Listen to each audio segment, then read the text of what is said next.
şəxsi həyatla bağlı vəziyyət necədir və nəhayət hansı xəbərlər olacaq? Baxaq, xeyirlisi olsun, nə xəbər olacaqsa. Yəni biraz da Yəni orada xörək bişirilirmi hazırda? belə Siz deyim. burada olduğunuza görə. Deməli, Mahir yəni baxıblar da, ilk dəfə paylaşıbdı sevgilisi ilə şəkil. Deməli, Mahir hamı elə bilir ki, ora gedəndən sonra orada tanış olublar. Yox, Almandır deyə elə fikirləşirlər ki, Almaniyada tanış olubdu. Yox, Türkiyədə tanış olmuşduq. Biz hamımız bir yerdə, bir belə deyim də, restoranda tanış olmuşduq.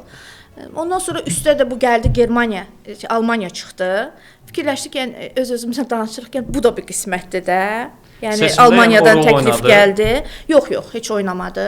Yox. Futbol tərəfdən yox, baxdınız futbol da məsələyə. tərəfdən baxdıq. Yəni heç oynamadı. Çünki yəni futbol elə şeydir ki, bu karyeradır da. Məsələn, bəzən deyirlər ki, anamı qoyub gedə bilmədim, atamı qoyub gedə bilmədim. Yəni karyera elə bir şey deyil.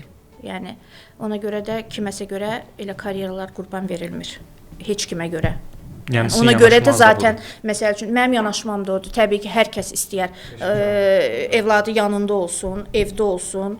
Yəni Qarabağda oynayırdı, hər şey yaxşı idi, evdə idi, gəlirdi, gedirdi.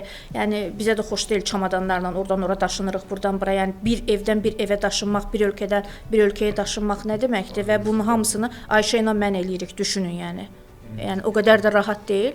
Amma ki, hər şey Mahir üçün, yəni idmançının həyatı budur. Yəni ona görə də ailənin dəstəyi çox vacibdir. İndi görək qismət inşallah yaxşı olar.